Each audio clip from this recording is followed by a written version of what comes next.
According to the government's COVID-19 risk-adjusted strategy in gradually opening up the economy, it views real estate services as being viable only at level 2. The sector was hoping that it could be reclassified to level 4 lockdown restrictions, but hasn't got much joy in reaching out to the government as yet. Well, to take us through the issues, I'm joined on the line by Adrian Goslet. He's the CEO of Remax Southern Africa. Thanks very much, Adrian, for joining us. So there's no one sector of the economy that's more important than the other. Like parts of the body, I guess, they all have a function and a purpose in the whole.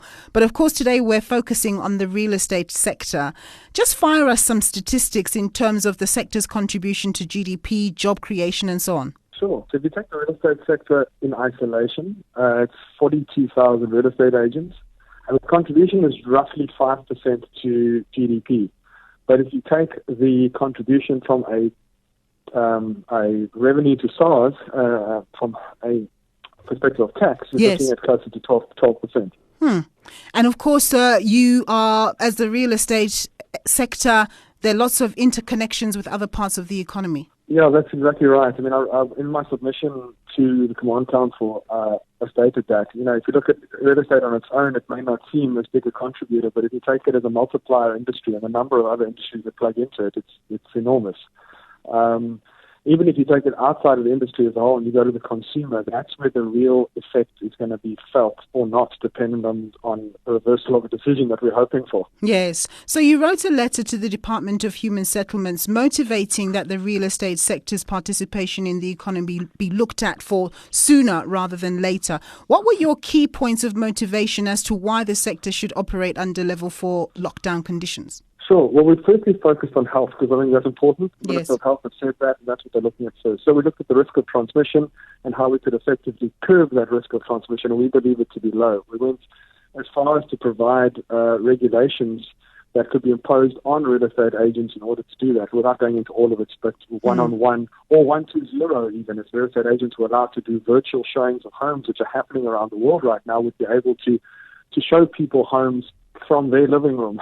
Yes. So there was a long list. It was a 3-page list, which actually we didn't draw up. We got it from the Australian and New Zealand regulations that are currently in place under the same alert level for real estate agents. And right. Working well. So that was the first. The other two areas were under the economic value of the industry. And obviously I've spoken to that, 5% of GDP and 12% from the tax base. And then lastly, we looked at the economic stress of the industry itself. Real estate agents, etc., haven't been able to earn an income for the best part of 5 months now because of the way the real estate transaction works. The deeds office closed on Thursday the 26th. Yes, it takes a long. Any transactions have been locked up.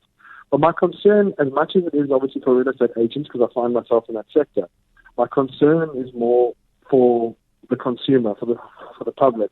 Yes. Which I can go into detail if you'd like. Yes, no, please do. I mean, my next question was going to be, without necessarily looking after your corner, when you look at the broader economy, how do you think the government could have better approached the opening up of the economy given the continued threat of the virus pandemic? Well, I think that's possibly, I don't want to put words in anyone's mouth, but I think that's possibly been the oversight. In that, let me give you a practical example. In most people's worlds that own some sort of investment, the biggest investment that they will own is a house, that fixed asset. In order to raise liquidity or capital, often the best way to do that is to sell your home. Now, whether that's to scale down because you can't afford your current bond repayments, which is going to be the effect on many people over the next few months, or whether you're a owner of a business and you want to offload an investment, the one you stay in, or your second investment, to take the money, the capital, and put back into your business to keep people employed. As it stands right now, real estate can't help you to do that. In fact, no one can help you to do that at the moment, and that's the travesty because I was on a call the other night, and it just happened to be with 3 of my friends, 2 of them in different industries to myself. They find themselves in that sort of position. 3 months from now, they are probably, if things don't change very quickly, going to have to shut their business down or retrench. Whereas I can't help them right now offload their current home or their investment to take the capital, put back in, and keep their 50 to 100 employees employed. Because the problem is for the short-term period from a cash flow point of view. Yes. And that has a multiple effect down the line on financial institutions as well. Did I hear wrong, or is the deeds office open now? Well, good question. Is the deeds office meant to be open? Yes. It's meant to be open today under level 4. Mm. But from what I understand, they are still getting themselves compliant from a COVID perspective. So cleaning of offices, fumigating, etc., getting PPE stuff in place. So it's meant to be open today, but I don't believe it has actually opened yet. And then why the lack of, well, I mean, I can't ask you, but I'll put the question to you anyway. Things need to be linear in order, if the deeds office is open, it means that all the bits that are related to it should also be working. That's a good question. Next question? No, just kidding. No, you're 100% right. I mean, it's like a sausage machine or like a factory floor. You know, the one thing leads into the next. So it's all good and well opening the deeds office, which is great because from a consumer's perspective, their transactions have been tied up. Even the people that have been making repayments on their bonds, which they hopefully weren't intending on because they were looking at selling. You've got people that need to move. I mean, that's a whole different question and ballgame altogether. Yes. And obviously from the transaction flows income for various parties. So that at least flows. But once that has been processed, and there are roughly 20,000, I might grab my number slightly out, but roughly 20,000 real estate transactions per month. Once that's been processed and there's nothing else feeding the sausage machine, that industry stands still and the wheel stands still. Look, you touched on, your friends, you having those conversations about their particular sectors. Most people I speak to are really worried about the job impacts for all industries, in terms of not being able to participate in the economy right now. If the lockdown does extend for any much longer for you guys, what sort of jobs fallout could you see? So real estate sector specific, I can draw on what happened in 2008, which was a different crisis. It was a financial one purely. But back then, the real estate industry lost 60% of its workforce. So there's 42,000 agents. And remember, it's not just agents. There's administrators, support staff, and a lot more than that. But 42,000 agents currently in the industry. I think you might see something similar. But like I said, my concern, as much as it is that, because that's the sector I find myself in, is more around the effect that the consumer is going to feel. Not next week or the next month, but for the next 6 to 12 months. That's where the impact is going to be felt. And it's for people that potentially might fall into default now. In other words, they're unable to, or they anticipate not being able to make their bond repayments in the next couple of months. Yes. And we could help them right now, or if we were allowed to. We could help them right now to at least secure a sale, to be able to get some money out and to continue, whether that's to downscale to something else or to rent, but certainly to take some equity out.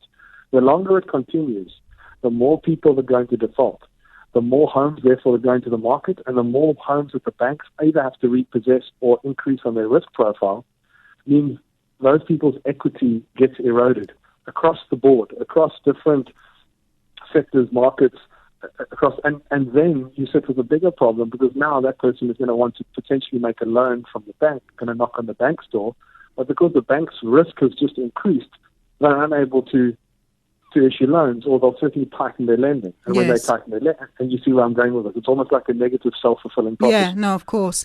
Look, you've made your motivations to the National Command Council. Let's see how they come back to you guys, because obviously many other people will motivate in a similar way, especially if they feel that they can obviously better observe social distancing, better hygiene, and all of those kinds of things. But post this whole mess, what do you think the sector is going to look like? The whole issue of touch and feel, is that going to be gone? Is everything going to be done remotely? What does the future look like? Well, yes, sometimes you need something like this to come in to sweep things clean and to look at things from a different perspective. I'd like it to be under different circumstances, but sometimes it's a good thing. So I think certainly for the next few weeks and months, until some sort of a vaccine, until a vaccine is put in place, certainly it will be no touch. I mean, that's part of the recommendations that I put out. If you take people to the home, that can't touch anything, only the agent opens the door with gloves, etc., yes. You'll see, and it has already started.